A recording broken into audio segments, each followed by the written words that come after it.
Ixi, alguém já colocou para gravar aqui. Por mim, então já está gravando também, né? Queria dar as boas-vindas a todo mundo para essa sala. Que bom que vocês estão aqui para a gente compartilhar mais um tanto de psicologia escolar nessa primeira amostra, né? De práticas da psicologia escolar no Centro-Oeste, aprendizagens em contexto pandêmico. Então, da mesma forma como a primeira sala, acho que estava todo mundo lá também. Cada apresentação tem 15 minutos para expor, né? E depois, no final, a gente ainda tem uns 20 minutinhos para a gente poder fazer uma discussão das questões. Então, quem quiser pode ir trazendo as questões no chat, ou depois levantar a mão ou pedir a palavra pelo chat também para a gente ir conversando. Vamos fazer na ordem que está na programação, pode ser? Então, vou chamar a primeira apresentação, com o título Oficina Online para Professores, abordando a sexualidade e o uso de pornografia por jovens escolares, de autoria de Magliane Trindade, Tomás Plitcher e Kátia Rocha. Acho que é a Magliane que vai fazer a apresentação, né? A palavra está contigo, Magliane. Ok.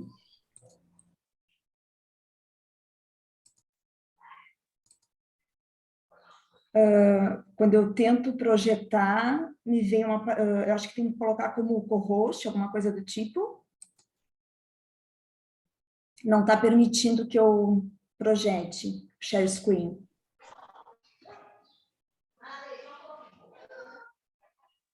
Tentar de novo? Não, ainda não deu.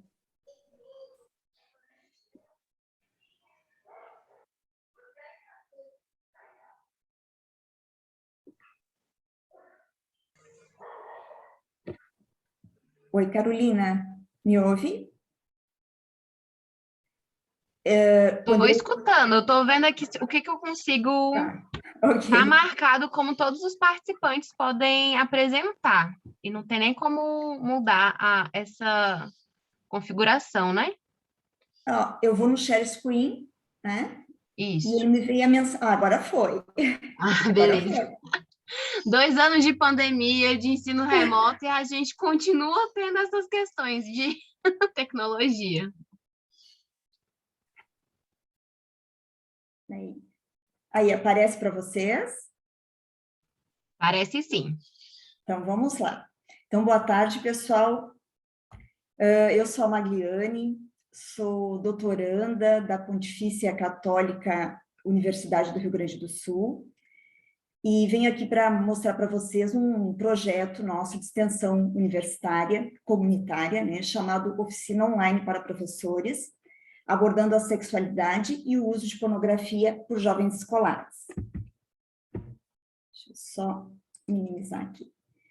Bom, esse projeto ele surgiu a partir da ideia, né, de que a escola pode ser um espaço de debate sobre as diversas formas de viver a sexualidade, a partir do consentimento mútuo e do respeito pelas diferenças aos outros e a si mesmo. E por entender também os professores numa posição estratégica de observação e convívio diário com seus alunos, podendo ser um disseminador de saúde e colaborar com o esclarecimento, a prevenção de riscos que envolvem a tomada de decisão, né, da vivência da sexualidade. Além disso, poder contribuir para desmistificar tabus, crenças religiosas, né, muitas vezes associadas a esse tema, relações de poder relacionadas ao tema sexualidade, por meio do diálogo e de um olhar crítico para o exercício de práticas sexuais mais seguras e protetivas.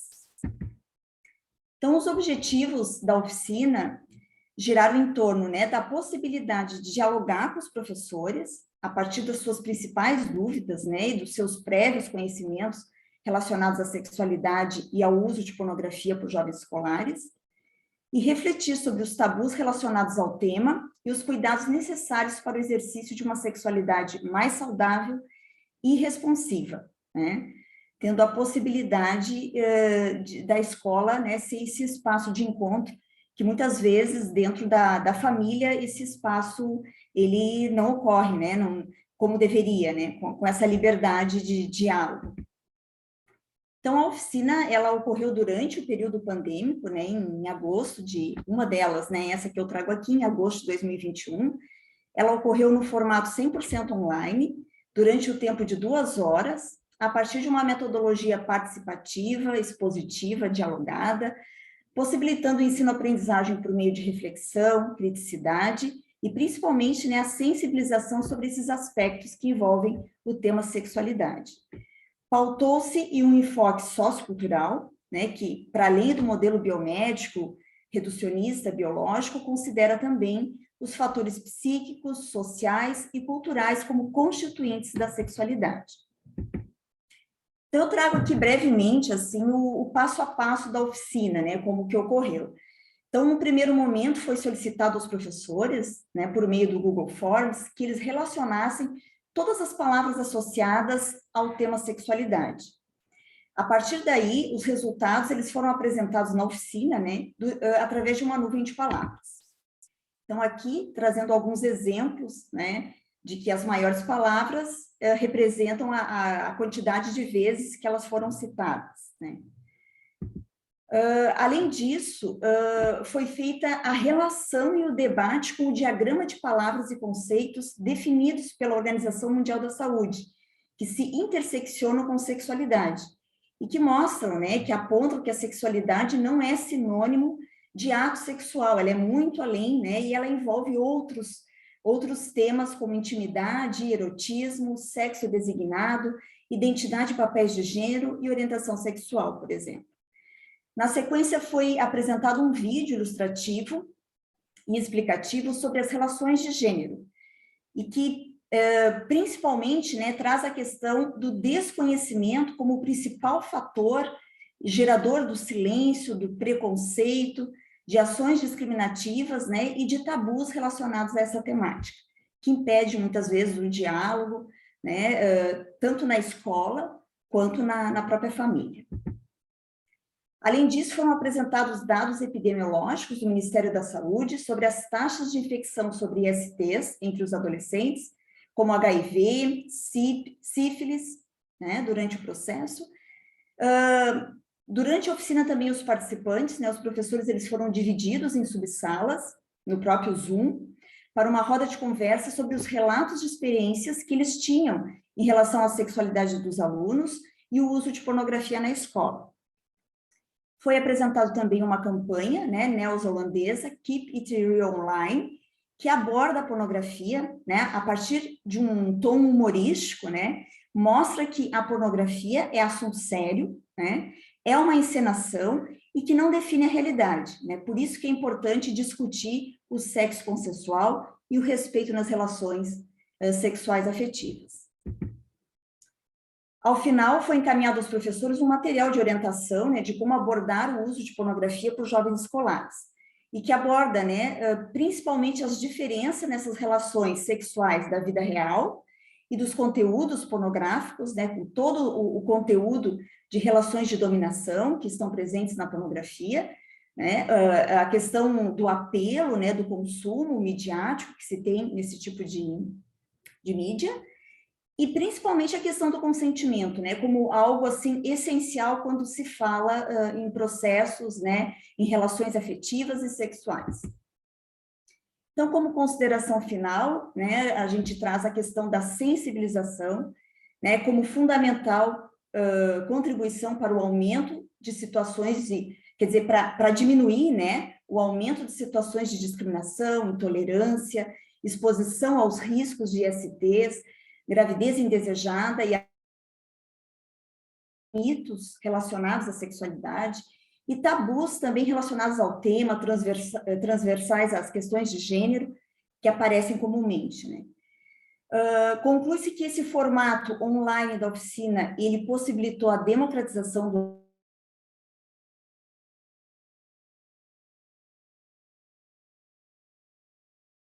não virtual não seria possível, né? Visto o momento que todos se encontravam sob as condições de protocolo de distanciamento social, devido à pandemia do Covid-19. Em última análise, então, a oficina ela propiciou a abertura ao diálogo, a informação sobre os cuidados necessários para o exercício de uma sexualidade mais saudável e responsiva, né? E eu acho que tem uma questão assim que é bem importante, que a escola tem esse papel também, né, de contribuir para diminuir as desigualdades em saúde, né? Então, é uma das formas da gente encontrar um espaço para que essas reflexões ocorram. Aqui algumas referências. Obrigada pela atenção. Obrigada, Magliane, pela apresentação do trabalho, também, não só pela apresentação, mas pelo trabalho em si, por essa oficina, né? Uma temática super importante, né? E uma grande preocupação nesses tempos, né? De isolamento social, enfim, em que várias dessas questões, né? Da sexualidade, educação sexual, enfim, né? Da proteção das crianças, dos adolescentes, foi grande tema de debate também, né? Essa grande preocupação, né? Então, muito obrigada pela apresentação, parabéns pelo trabalho. Acho que a gente vai ter bastante coisa para debater no final contigo também. Vou então chamar o próximo trabalho, com o título Em Tempos de Confinamento, Contribuições à Psicologia Educacional e Escolar, Desafios e Possibilidades de Atuação junto com as Escolas Públicas de Mato Grosso do Sul, de autoria de Paola Nogueira Lopes. Então, Paola, passo a palavra para você. Boa tarde, pessoal. Eu vou começar meu compartilhamento aqui. Só um pouquinho. Vou pegar aqui.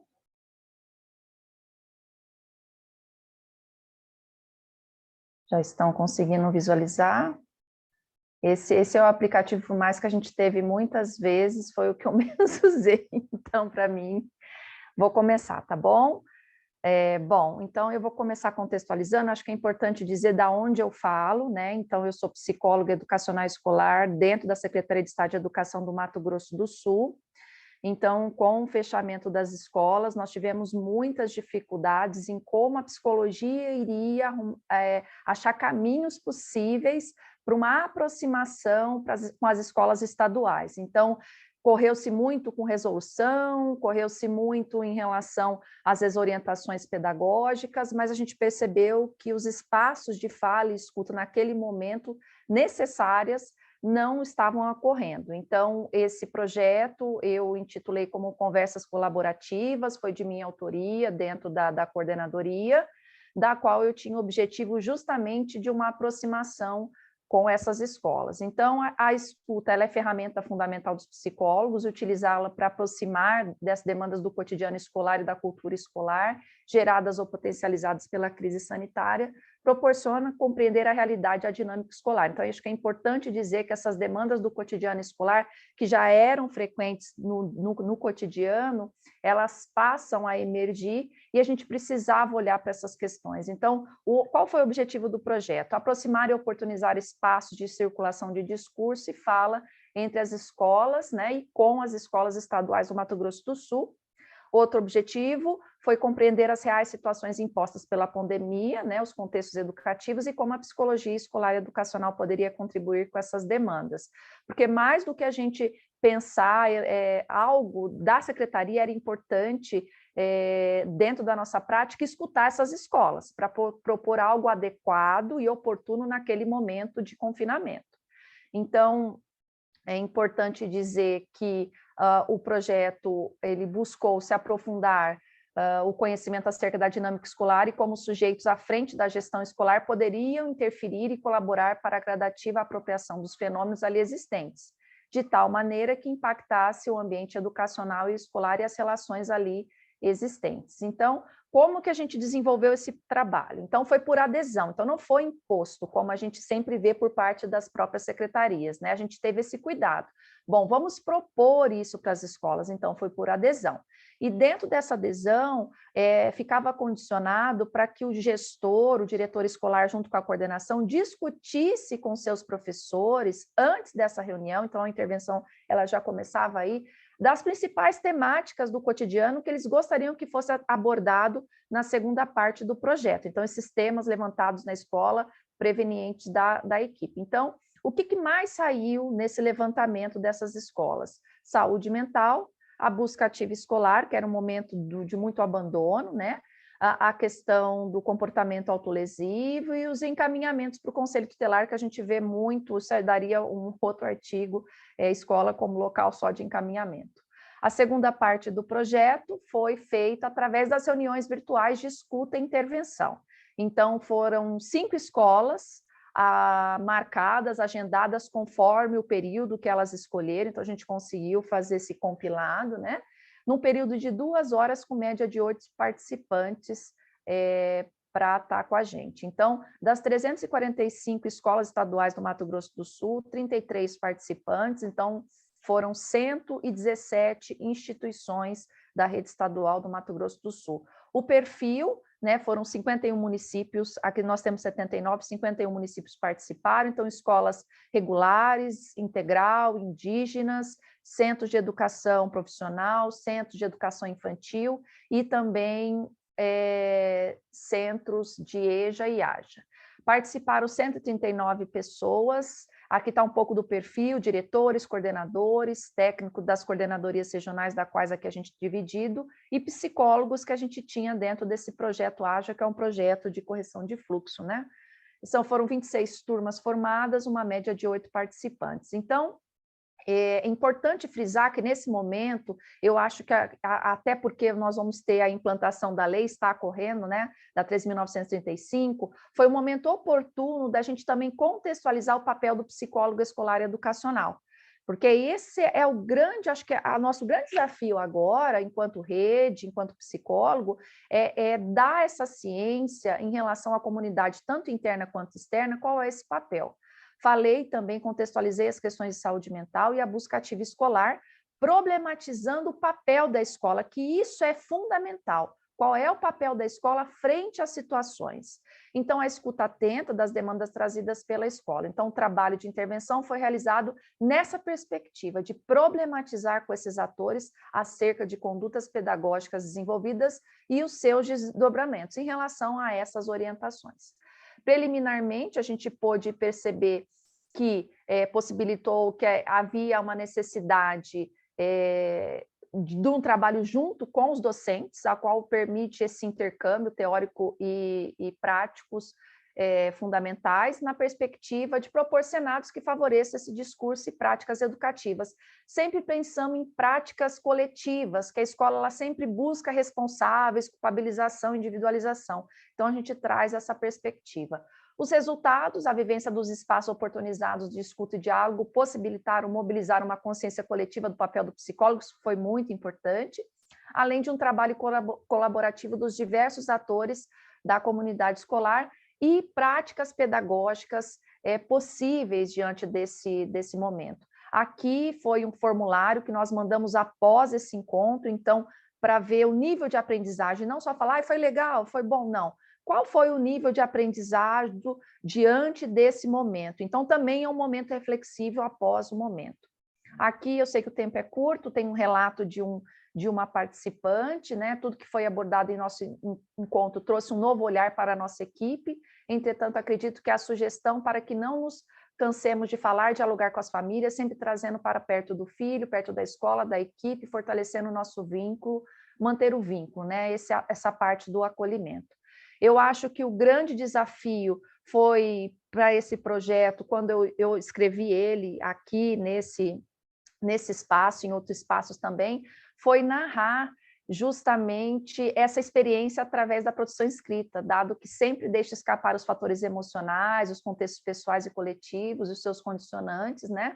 E esse recurso da fala potencializa e reflete os movimentos presentes nas relações e na subjetividade das concepções pedagógicas dos sujeitos. Então, essa circulação de discurso foi muito potente para as escolas. Olha, eu também estou passando isso. Olha, eu tenho uma alternativa. Então, foi muito potente esse espaço. Então, proporcionou esse espaço de diálogo, né, para não concluir, aproximou e contextualizou o papel do profissional da psicologia, permitiu o contato com as realidades das e entre escolas, possibilitou a configuração dos espaços contínuos de escuta e a abertura de canal de comunicação com suporte técnico pedagógico, tá? Então, o desafio é dar continuidade nesse projeto, porque enquanto a gente estava na pandemia, a gente conseguia esse espaço, né, virtual, e esse planejamento. Agora, com a rotina, nós temos outros desafios ainda maiores com o retorno presencial. Então, eu queria agradecer aqui a possibilidade desse espaço, e a gente tem muito que dialogar, tá bem? Vou tentar agora aqui fechar essa minha apresentação, tá bom? Obrigada. Deixa eu ver se eu fechei. Muito obrigada. Ainda está aberto. Quem puder me ajudar aqui, como é que eu fecharia? Deixa eu ver se dá certo aqui. Espera aí. Não. Deixa eu ver.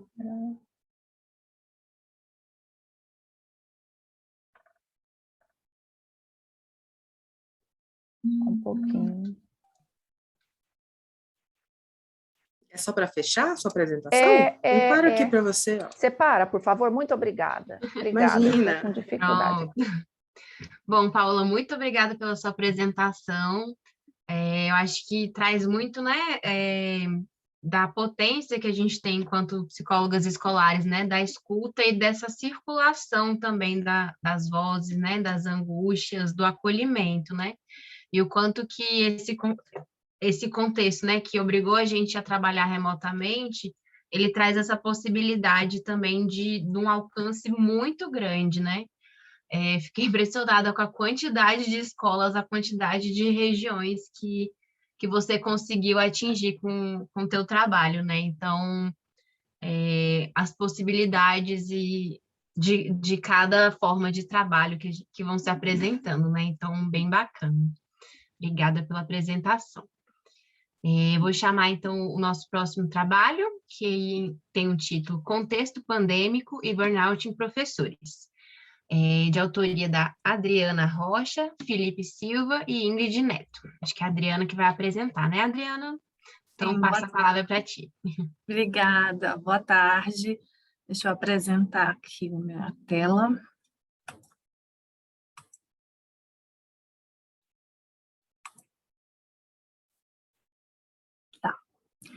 Bom, meu nome é Adriana, eu sou graduanda em Psicologia no 9º semestre, e esse trabalho ele foi realizado na disciplina de Psicologia Escolar e Educação, né? A orientadora, a professora doutora Ingrid Neto, e nós fizemos um levantamento muito importante que, com a fala da Paola, eu realmente, assim, lembrei muitos aspectos que a gente vai falar aqui, nesse trabalho, que é sobre a saúde mental dos professores, né, que é o tema, no caso do trabalho, que seria burnout em professores dentro desse contexto pandêmico. Com o avanço da pandemia e o fechamento das escolas presenciais, os professores foram sendo desafiados a aprender novas habilidades, a se reformular nas suas práticas, a adaptar muitas questões, né, com o seu ambiente escolar, com o seu ambiente em casa. E esse movimento adaptativo foi importante para as muitas mudanças, como eu vi nos outros trabalhos, né, também eles se reinventaram de uma forma bem bacana, várias metodologias diversas para alcançar um ensino eficaz, né? Isso foi investigado também por outros pesquisadores no ano de 2020 e 2021. Esse trabalho nós fizemos no ano de 2020, no 2º semestre. Apesar de todo esse desafio e de todo esse trabalho, os professores não estavam preparados para uma mudança tão radical, né, com esse cenário pandêmico. E uma pesquisa do Instituto Península mostrou, nessa amostra de 7.734 professores, que 88% deles, né, nunca tinham dado aula de forma remota e 83,4% não se sentiam preparados para estar nessa atividade. E isso implicou em alguns desdobramentos, né? Outros estudos também mostraram que essas vivências, né, alguns professores apresentavam sofrimento psíquico e sintomas de mal-estar, né, em vários contextos, chegando a essa questão do esgotamento mental. Quando a gente fala de esgotamento mental, né, que seria a síndrome de burnout, ele é um tema discutido desde as mudanças da organização do trabalho do professor, né, oriundas das reformas educacionais, desde as décadas de 80 e 90. comprometendo os indicadores de saúde mental e qualidade de vida no trabalho dos professores. Mas, diante da literatura que a gente investigou, muito se fala, mas pouco a gente vê de intervenções e de ações, né, para poder trabalhar isso dentro das escolas. E o nosso trabalho, ele teve o objetivo de investigar a prevalência de burnout em professores nesse contexto. Para isso, nós alcançamos uma amostra de 180 professores de redes pública, privada e militar, e outros professores que atuavam em ambas redes, né? A média dos professores, a idade deles era em torno de 40 anos, o estado civil, a maioria casada, os professores, na sua maioria, atuavam em ensino fundamental, né? 54% deles, que seria na educação infantil 17%, no ensino médio 17% e ensino superior 5%. Então, nossa amostra ela ficou bem, né, heterogênea com todas a parte de ensino, desde o fundamental até o superior. O questionário que nós utilizamos foi um questionário com 37 itens em formato Likert, de 5 pontos. E nele a gente pensava sobre a intensidade desses sintomas de burnout entre os professores. Os dados foram coletados pelo Google Forms, né, com um termo de consentimento deles, e com essas características gerais da amostra foi utilizada a estatística descritiva. Ou seja, essa pesquisa ela é bem descritiva, a gente vai falar muito de números, mas no final a gente vai compreender, né, de uma forma mais abrangente o tema. Então, para a análise da escala e dos índices de burnout, foi realizada essa análise fatorial. Então, todos os procedimentos foram realizados usando o software SPSS. A indicação, né, dessa escala dos itens do Alpha de Combra foi um índice bacana, a gente conseguiu, né, que realmente encontrasse 4 fatores importantes que descrevem essa amostra, que foram esgotamento psicológico, esgotamento físico, despersonalização e realização profissional. Para se caracterizar o burnout, os 3 principais fatores, né, são o esgotamento psicológico, despersonalização e realização profissional. Sendo a despersonalização uma insensibilidade nas relações com colegas, com o próprio trabalho, nas relações interpessoais. Os resultados que nós encontramos nessa análise de dados, né, foi que, em média, o esgotamento do psicológico dos professores estava em 2,51. O esgotamento físico maior ainda do que o psicológico, em 3,38, a despersonalização, 2,63, e a realização profissional ficou bem baixa, em 1,60.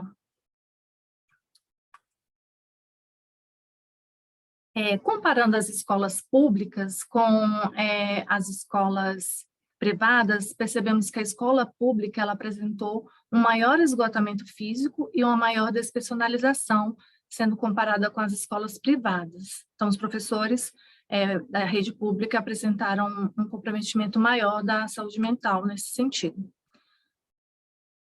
E para essa avaliação fatorial, né, dos fatores, a gente conseguiu perceber uma correlação entre o esgotamento físico com a despersonalização. Então, quanto maior um fator, né, o outro também aumenta. Então, o que a gente também discutiu muito nesse trabalho foi a questão da parte física, o fato de trabalhar online e das questões do desgaste das telas, né, da postura, das questões ergonométricas. Então, isso também influenciou muito a questão do esgotamento físico. E também a gente percebeu nas perguntas, que tinha algumas perguntas também que nós fizemos diretas, abertas, e eles informaram que a questão física era o que está mais pesando na questão da saúde deles. E para finalizar a fala, os resultados, né, de fato, revelaram a presença de indicadores de burnout, né? Sobretudo sintomas do esgotamento físico, que podem estar relacionados à excessiva demanda do trabalho online, a necessidade de lidar com as tecnologias, que também a gente, né, tem um desgaste bastante cognitivo, temos que exigir muito da nossa cognição, e até hoje estamos ainda apanhando do Zoom, né? Mas, enfim, são sempre ferramentas novas, e para manter essa atratividade das aulas, os professores tiveram que realmente buscar muito da tecnologia. E eles apresentaram um indício de despersonalização também, né? Que é essa insensibilidade, sentindo-se mais endurecidos, né, em relação ao seu próprio trabalho. Assim, a gente tem uma sugestão, né, que a rede de ensino adote cuidados preventivos, né, que trabalhem as demandas dos seus professores para amenizar esse sofrimento acarretado pelo contexto das aulas remotas. E também nessa volta, né, agora voltando ao presencial, também nós estamos readaptando ao presencial. Foram quase 2 anos nesse modo online, e eu creio que o trabalho do psicólogo escolar pode contribuir muito com a saúde mental dos professores e dos alunos, né? Como foi colocado aqui nos outros trabalhos, eu acho que conversa bastante com esse tema, eu acho muito rico essa discussão.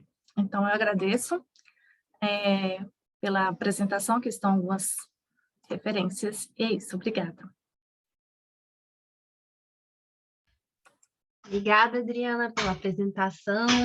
Você foi trazendo os dados, né, bem robustos. Eu fiquei aqui pensando na minha atuação, na minha prática, né, o quanto que esses dados realmente traduzem a experiência, né, o contato, né, que eu tive com os professores nesse tempo todo, né, o quanto que é desgastante, né, essa reaprendizagem e essa falta, né, às vezes do retorno, né, da quantidade de trabalho, de esforço que é feito e o pouco retorno que é percebido, né, em relação ao esforço feito, né. Isso implica, né, nessa realização pessoal, né, nessa realização profissional, isso implica bastante, talvez por isso deu tão baixo, né? Com certeza, né, se a gente fala tanto que a educação, né, esse processo da relação, né, do professor com o estudante, do ensino com a aprendizagem, né, e essa relação ficou tão diferente, tão afastada, né, então tá tudo bem impactado aí, né, o trabalho traz bem isso também, né. Eu só queria lembrar, pessoal, que vocês podem ir se colocando no chat, trazendo as perguntas, no final a gente vai trazer para todo mundo também. É um espaço também que a gente pode aproveitar o chat. Então, vamos chamar o último trabalho da nossa sala, que acho que complementa bastante, né? Estou vivendo ou teletrabalhando? Intervenção em instituição de ensino em tempos de pandemia, que é de Carla Freire, Rafaela Silva e Cecília Guimarães.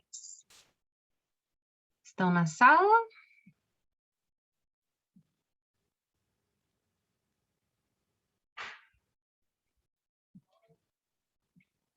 Carla, Rafaela e Cecília, alguma representante do trabalho está aqui?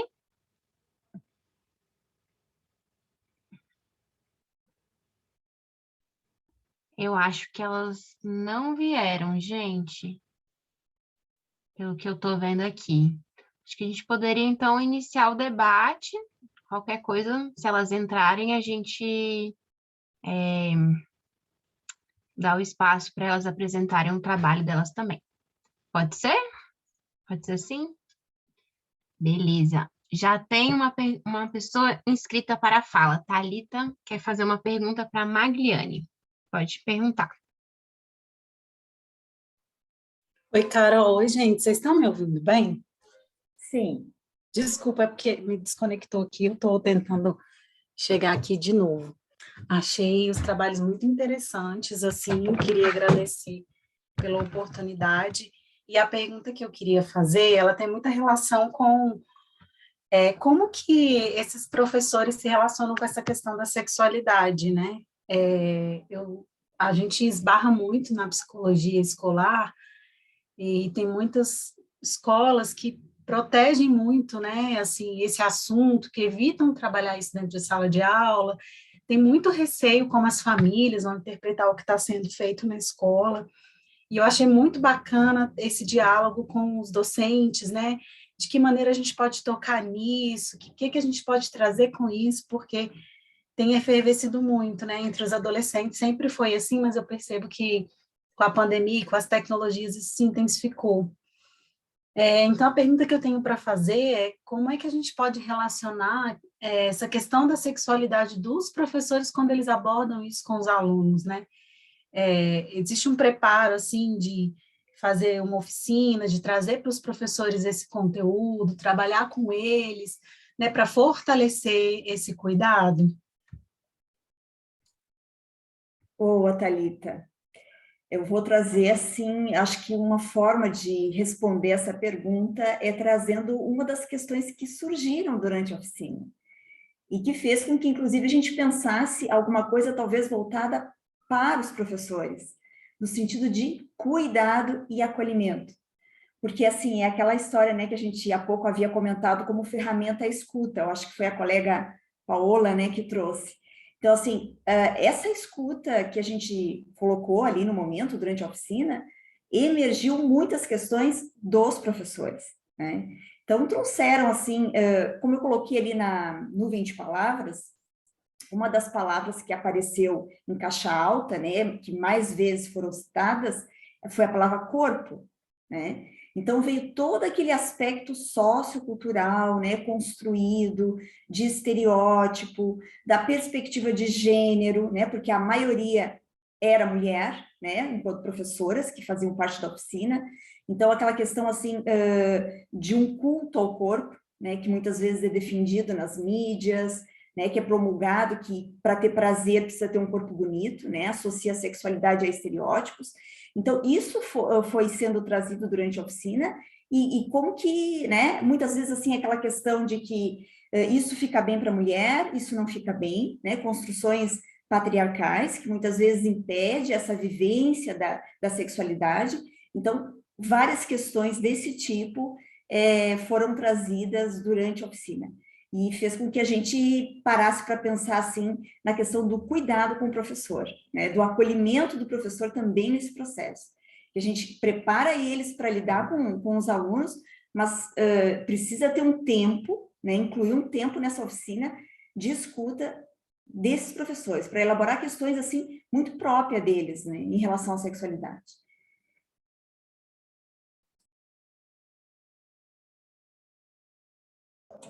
Obrigada, muito bacana, parabéns. Posso responder a Miriam? Claro. Tá.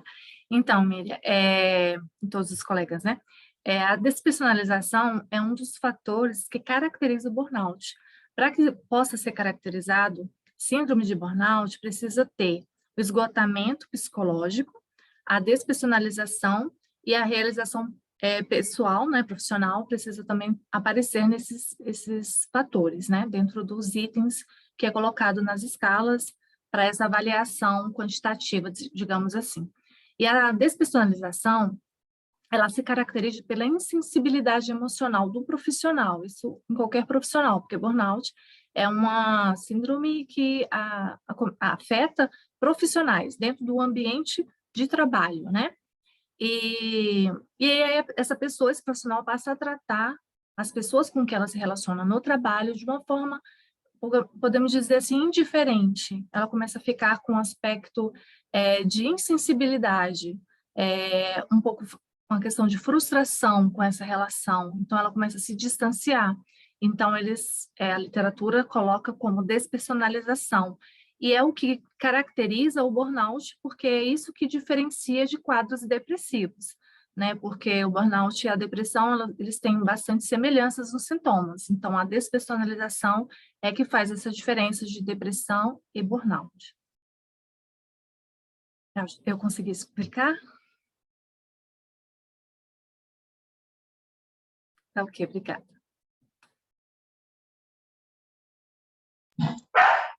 Espera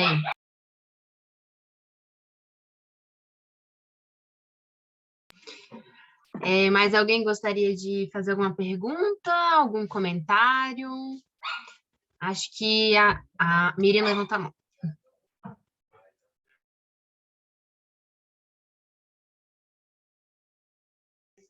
O áudio está desligado ainda, Miriam. Obrigada para a Adriana que me respondeu. Vou usar só mais um pouquinho aqui o espaço. Eu gostei demais da apresentação dos trabalhos, muito bom.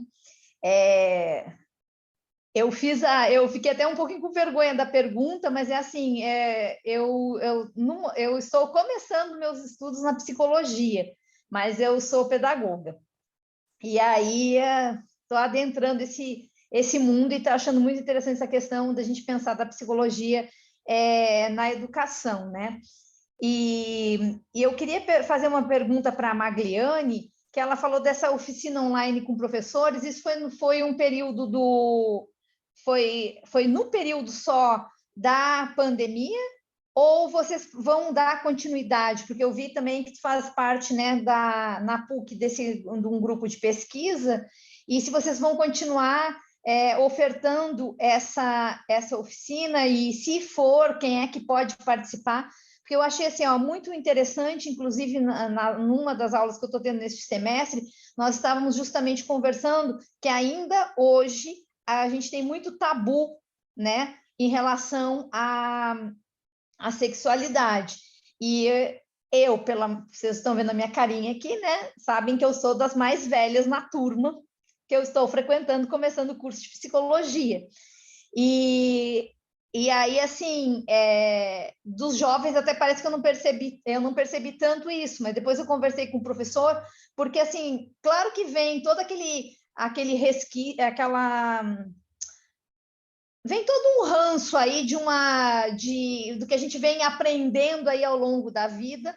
Então, assim, eu também não tive uma educação muito aberta em relação à sexualidade e também não consegui ter uma relação muito aberta. Eu tenho filhos jovens aí, 2 fazendo faculdade, 1 terminando o ensino médio, e eu não consegui ter essa relação também muito aberta em relação a isso com os filhos, né? E ainda sei que a escola fica também fica numa situação difícil para trabalhar essa questão, até porque muitas vezes a gente tem pais, né, que não aceitam que essa abordagem que vai se dar aí em relação à sexualidade, mas a gente sabe que eu penso, quer dizer, que é muito importante que na escola a gente tenha, né, essa discussão aí sobre a sexualidade. E esse trabalho com os professores eu achei muito interessante, Magliane. Então, parabéns aí para vocês. E se for possível, né, se vocês vão continuar tendo essas oficinas, eu gostaria de saber, e se é possível a gente participar de alguma delas, se isso acontecer. Obrigada. Legal, Miriam. Vou compartilhar aqui também uma fala que talvez, né, para você ver que você não está sozinha nesse processo, né, que tem uma quantidade grande de pessoas que também estão nessa condição, assim, de como lidar com questões relacionadas à sexualidade, né. Então, durante os encontros, foi comum aparecer que esse assunto diz respeito à aula de biologia, né. E, para nossa surpresa, vários professores traziam que deixavam, né, isso lá para o final, assim, um dos últimos conteúdos, porque, de repente, já não dava tempo mesmo, e aí ficava assim e acabava o ano, né? Então, assim, legal da parte deles serem sinceros e trazer essa dificuldade de lidar, porque é isso, né? É algo que está posto, que está acontecendo, que assumiu uma proporção muito grande, especialmente nesse momento em que muitos adolescentes ficavam perdidos dentro dos seus quartos, né? Estudando e fazendo outros contatos. Então, assim, realmente foi um assunto que tomou essa proporção.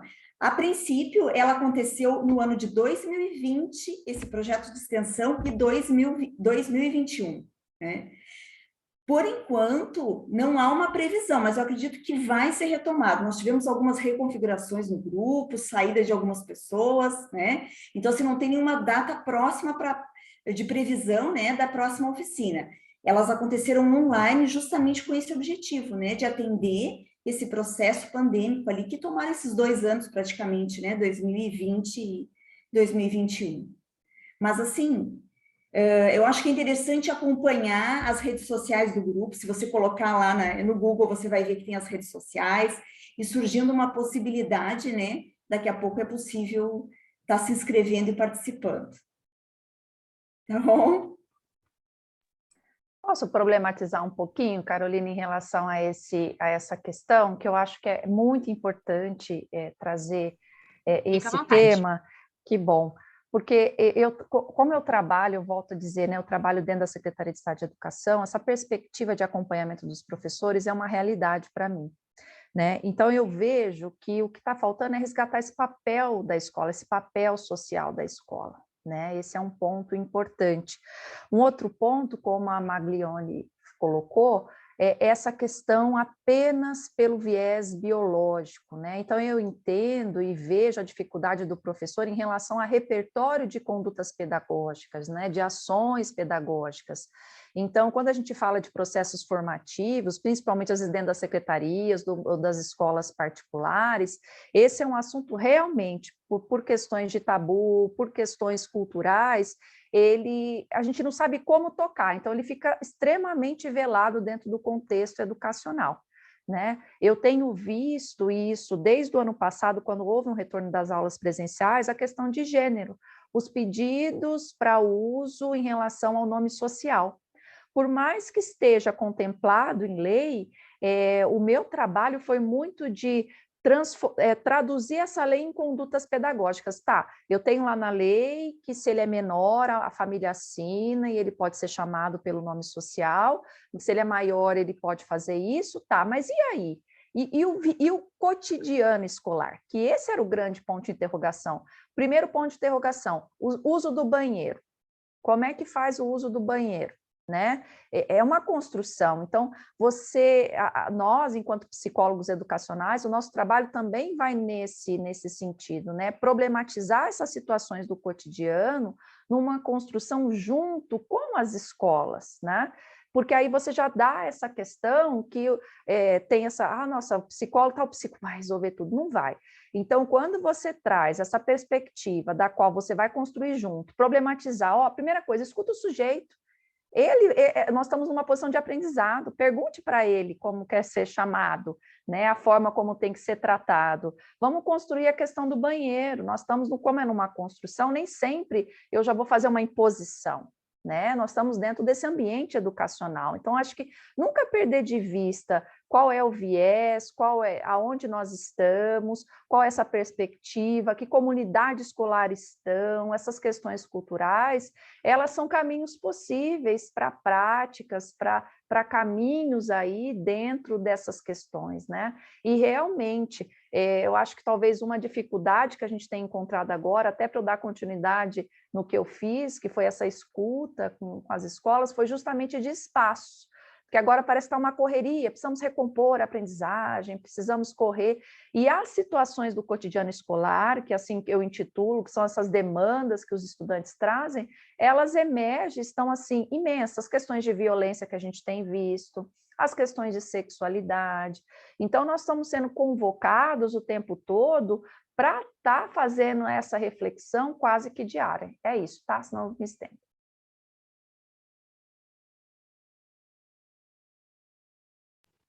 Eu acho muito potente esse espaço de troca que a gente tem aqui, de compartilhar, né? A gente está, cada uma em contextos bem diversos, né? Em locais diversos do Brasil, inclusive, né? E a Paola comentando, né, das vivências dela, eu me identifico bastante, né, aqui na minha prática no Distrito Federal também, os desafios que têm surgido, têm emergido, né, e o quanto isso ajuda a gente a perceber a estruturação macro, né, das problemáticas que têm aparecido, né, depois desses 2 anos de isolamento, né, todas as questões que vão sendo colocadas, né, então, o quanto que é rico a gente estar aqui debatendo e percebendo, né, o contexto social muito maior, né, do que só o Distrito Federal, só o Mato Grosso do Sul, né, e de como todas essas questões têm reverberado, né, e o quanto que é potente a gente poder pensar juntos também, né, possibilidades de atuação nesse sentido. Fico muito feliz.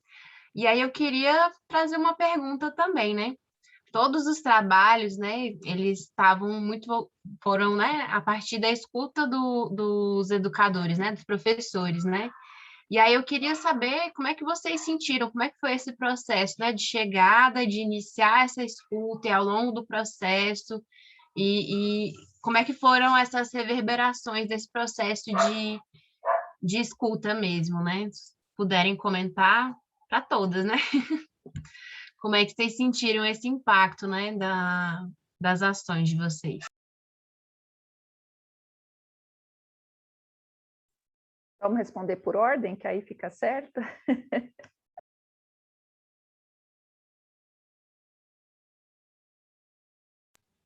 Eu acho que Magliane primeiro, é isso, né? Pode ser, pode ser.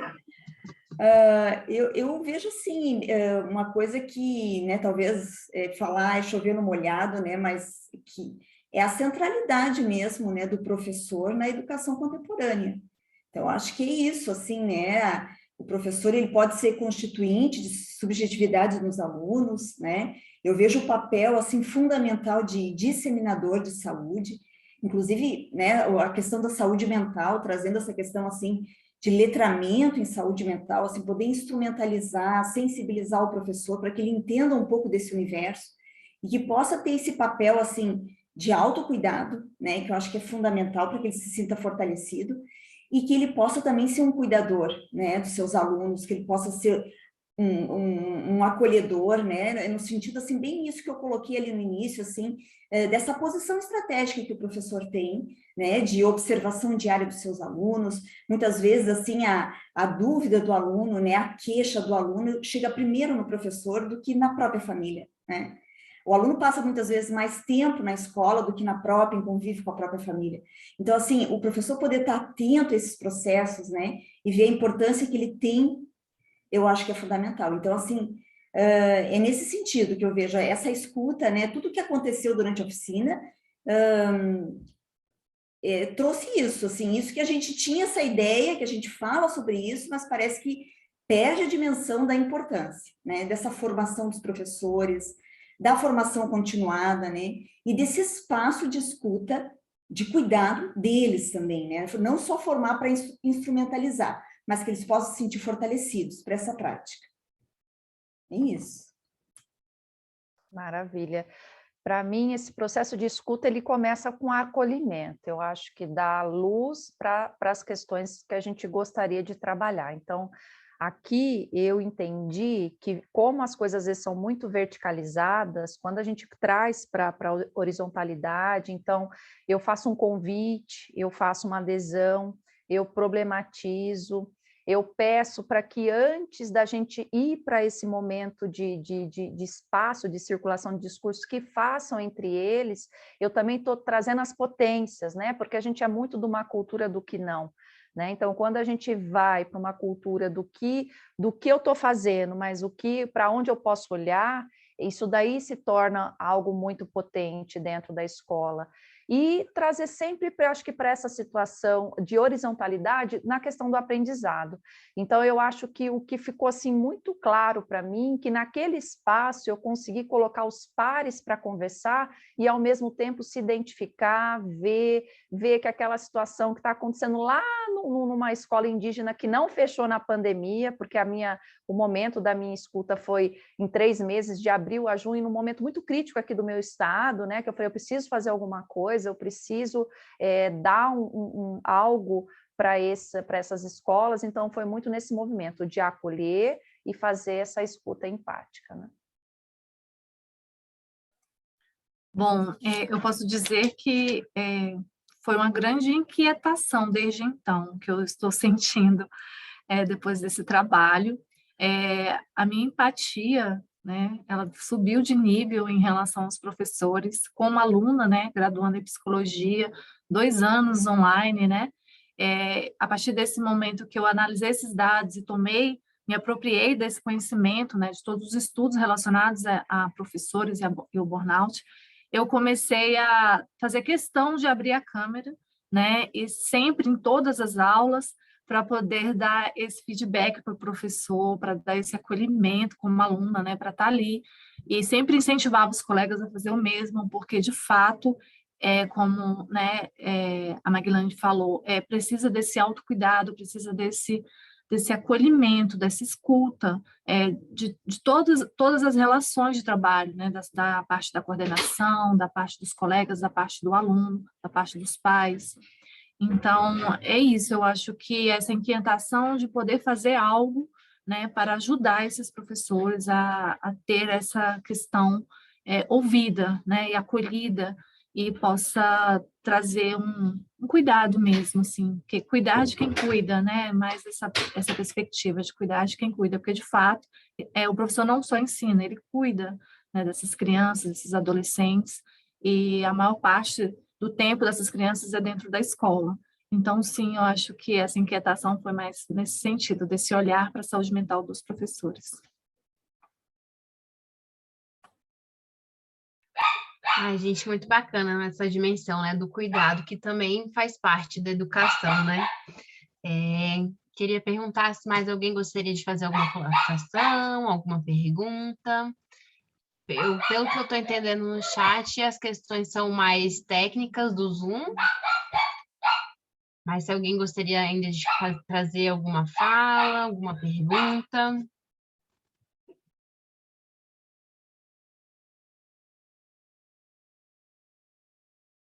Eu queria só colocar, acho que para os colegas, a questão do processo de transição, né? Quando a gente teve a parada da pandemia, eu vou só aqui contextualizar de forma didática. Por exemplo, o estudante do 7º ano, ele volta no 1º ano.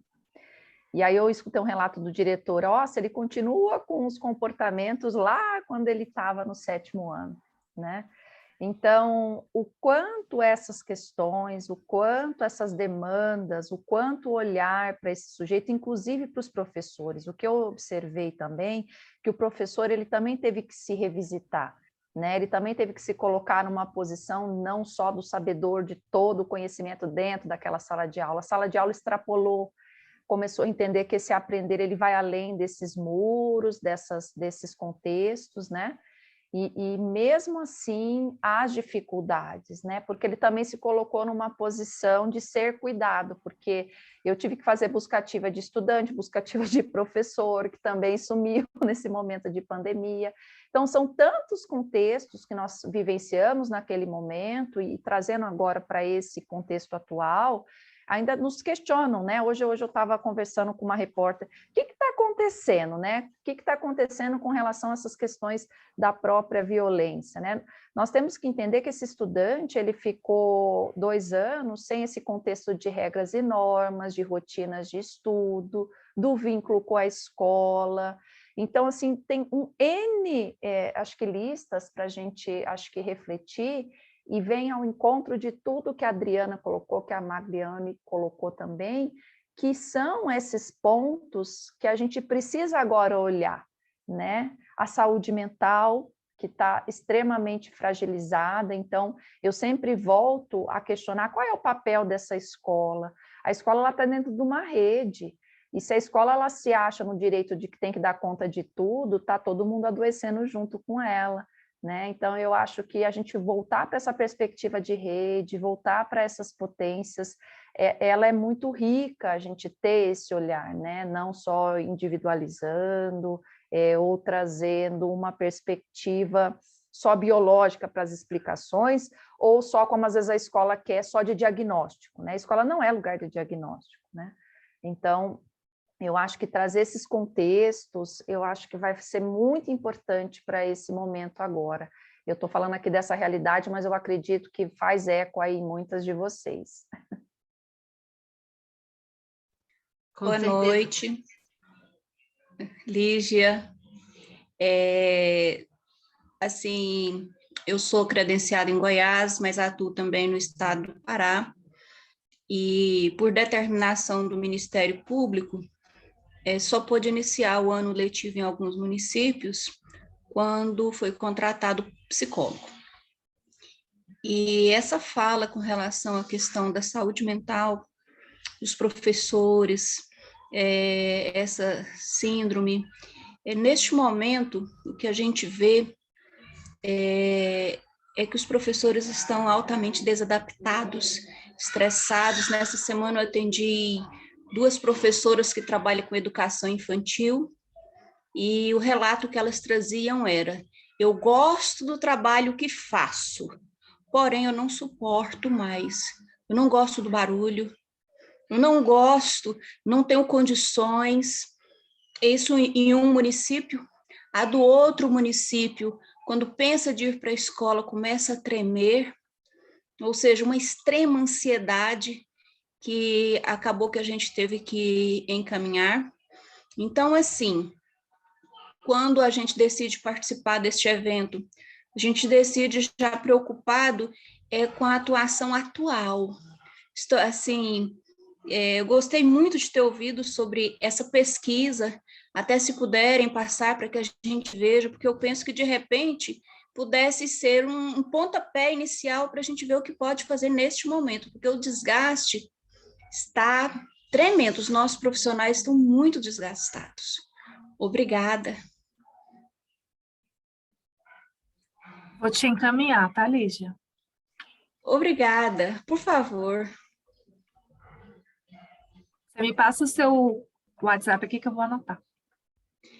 Vou colocar aí no chat. Acho que essas falas todas também provocam a gente a pensar, né, no sucateamento da educação, né? O pessoal falou também muito do apagão da educação, né? Que o tempo, né, de se pensar as possibilidades, né, para a pandemia, para a educação, o tempo, né? Então, as condições de trabalho que foram dadas ou não foram dadas, né? Os professores, enfim, os profissionais da educação, muitas vezes, na maioria, tiveram que arcar, né, com as ferramentas de trabalho que eram necessárias para esse momento, lidar com as questões da desigualdade social também, né? De vários níveis também, né? Então, a possibilidade de uma continuidade da relação com a escola era pelos meios tecnológicos, mas e as famílias que estavam em vulnerabilidade extrema, lutando para ter comida no prato, por exemplo, né? Como é que se daria essa continuidade dessa relação, né? E, enfim, várias tentativas, né? WhatsApp, atividade impressa, mas o quanto, né, que essa relação também é frágil, né? Foi frágil por muito tempo, né? Então, o quanto que esse contexto todo, né, também atravessa esses sofrimentos, né? Essa vivência, né, desse período, tanto de atividades remotas, quanto para agora esse retorno, né? Os impactos, né? E como cada criança, como cada professor foi vivenciando esses tempos, né? Que exigiu muita adaptação, né? Adaptava para um jeito, aí tinha que readaptar para novo jeito, e de repente vinha uma nova medida e tinha que readaptar tudo de novo. E todo o planejamento pedagógico, ixi, pode descartar, vamos ter que fazer tudo novamente, um planejamento para esse processo, né? Então, até uma forma da gente não patologizar, né, esse momento, é trazer esse olhar para o todo desse contexto, que é um contexto adoecedor, né? Para a gente tirar, né, dos sujeitos que estão sendo adoecidos, né? E o quanto também, né, que ao mesmo tempo que os professores entraram nas casas dos estudantes, né, a gente acabou também entrando um pouquinho, enquanto psicólogas escolares, né, um pouquinho na casa, tanto das famílias, mas também desses profissionais, né, um pouquinho, a gente foi entrando um pouquinho nessas intimidades, né, a rotina, as famílias que cada um tinha nessas organizações todas, né, e que eu imagino que aparecia bastante nessas escutas aí também que vocês trouxeram, né. Acho que não é uma pergunta, mas uma reflexão. Mas alguém gostaria de comentar alguma coisa?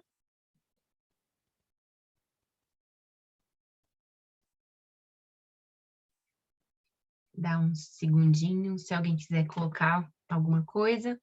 E aí, como a gente teve uma apresentação a menos, e Magliane, Adriane e Paula foram super sucintas nas suas apresentações, nenhuma chegou em 15 minutos, nem tive problema com essa parte da mediação. A sugestão é que a gente vá agora ou para a sala 2, acompanhar um pouquinho, né, da discussão final da sala 2, ou então a gente voltar para a sala principal e aguardar o momento das 7 horas, que vai ter as 2 próximas salas simultâneas. Então, agradeço demais a participação de todas, as apresentações desses trabalhos e toda a mobilização que... Opa, acabou de chegar uma pergunta, gente.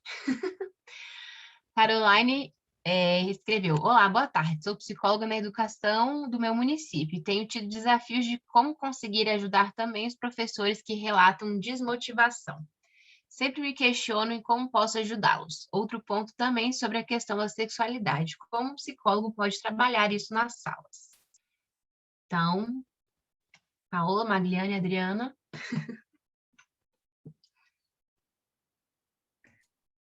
Posso começar colocando, né? Eu acho assim que um ponto que é fundamental, assim, que eu vejo trazer, é que a gente não assuma esse papel, assim, de inferindo, né? Como as coisas precisam acontecer, sabe? Como essa coisa, assim, da verdade, né? Que a ciência é a verdade absoluta. A gente sabe que não é, né? Talvez ela é menos falsa, como a gente costuma ver. Mas, enfim, assim, acho importante sempre nessa perspectiva, né? Do debate e da reflexão. E trazendo esses pontos, assim, que nos impedem de tratar desse tema com uma fluidez que lhe cabe, né? Acho que é importante, assim, começar trazendo o que acontece nesse meio social, cultural, né? Através dos tempos, que faz com que a gente tenha tanto melindre para abordar esse tema, né? Para trazer ele nas nossas famílias e dentro do espaço da escola. Eu acho que é importante trazer essa questão do tabu, né, dos estereótipos que vão sendo construídos, principalmente por essa sociedade do hiperconsumo, né, midiática, dessas redes sociais que hoje, né, tomam conta, né, da nossa subjetividade, que nos impõe uma maneira de ser, de ter, né, enfim, de pensar sobre as coisas. Então, eu acho que esse é o pensamento, assim, é por aí o caminho, né, essa construção em rede, como a colega falou, a Paola, em conjunto, sabe? A partir da dúvida, porque, assim, o adolescente, ele chega com muitas construções sociais a respeito disso, e com muitas dúvidas, né? Então, tem uma sabedoria ali que a gente precisa partir disso. Eu acho que esse é o ponto, sabe? Estabelecer essa relação, assim, horizontal, sabe? Essa relação dialógica, essa abertura para que se possa abordar esse assunto sem vergonhas, né? Sem mitos, sem tabus, marcado por crenças religiosas, por relações de poder, né? Acho que sempre trazendo essa questão, assim, de que sexualidade não é sinônimo de relação sexual, é muito mais do que isso, né?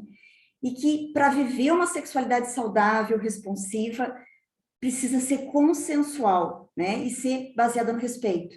Acho que isso é a premissa que tem que ficar, né? Quando se trata desse assunto. Tem que ter respeito e tem que ser consensual.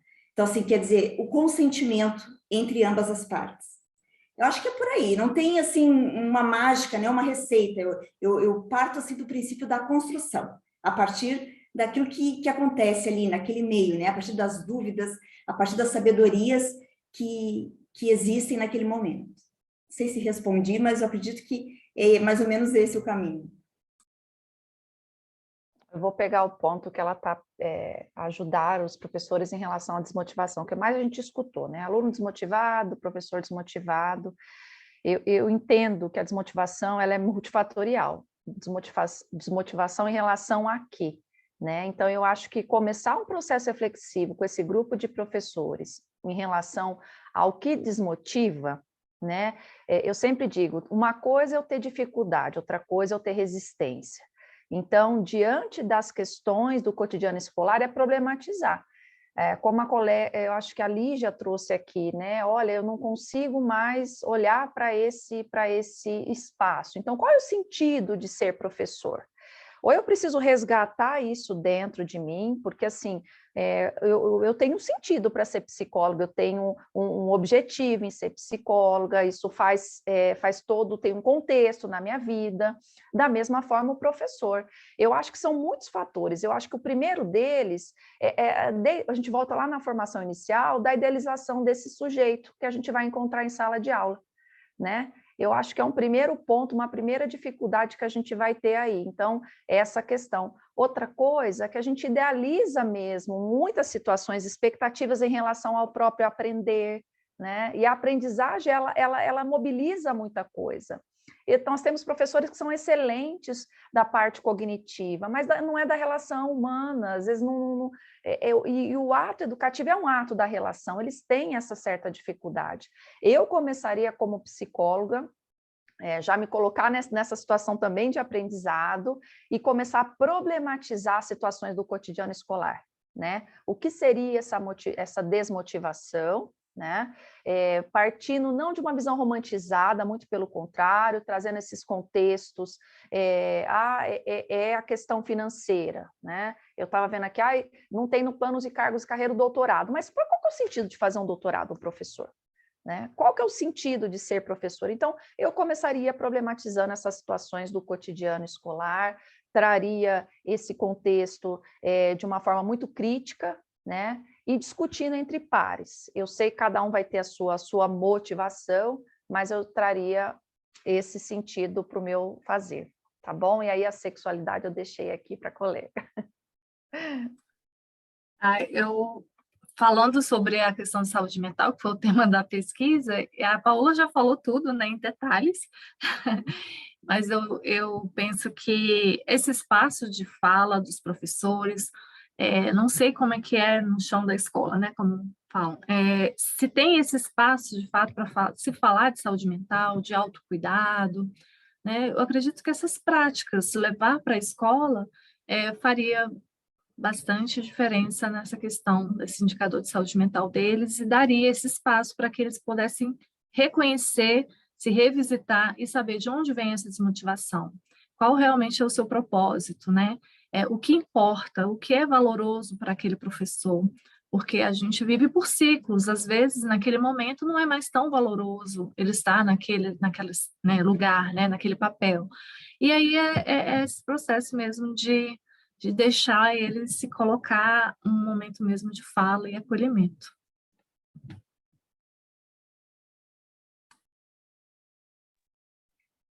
Obrigada. Será que a gente vai ter mais uma pergunta de última hora aqui, parecendo sessão de terapia aqui, pá, no finalzinho? Parecem as coisas. Comentaram aqui, Bri Máurea. Bem, aqui em Goiás ainda temos que conquistar esse espaço. Quando há trabalho coletivo, já tem pauta pronta. Esse é o grande desafio da gente conseguir aproveitar as reuniões coletivas, né? Eu entendo, viu, Brimáurea, porque às vezes já vem prontos, né? E quando vem prontos, aí vem verticalizados, e aí a gente já tem a resistência, e aí eu já não consigo avançar em relação a essas questões. Então, ao mesmo tempo, eu entendo que esse espaço escolar, ele também pode ser construído, né? Não é fácil, tá? Eu falo de um lugar da onde, teoricamente, se faz essas políticas públicas, e minha luta é diária, num convencimento entre os meus próprios pares em relação a esse espaço. Como é que a gente vai propor algo se a gente não escuta? Como é que a gente vai propor algo para quem está lá passando por essas questões? Então, eu acho que a psicologia ela tem esse papel, né? Sempre de colocar o seu ponto, partir de uma postura crítica, e saber que esses espaços realmente, muitas vezes eles vêm prontos, mas eu acho que no dia a dia, se a gente tiver essa questão de problematizar, acho que a gente consegue conduzir, ou pelo menos iniciar esse processo.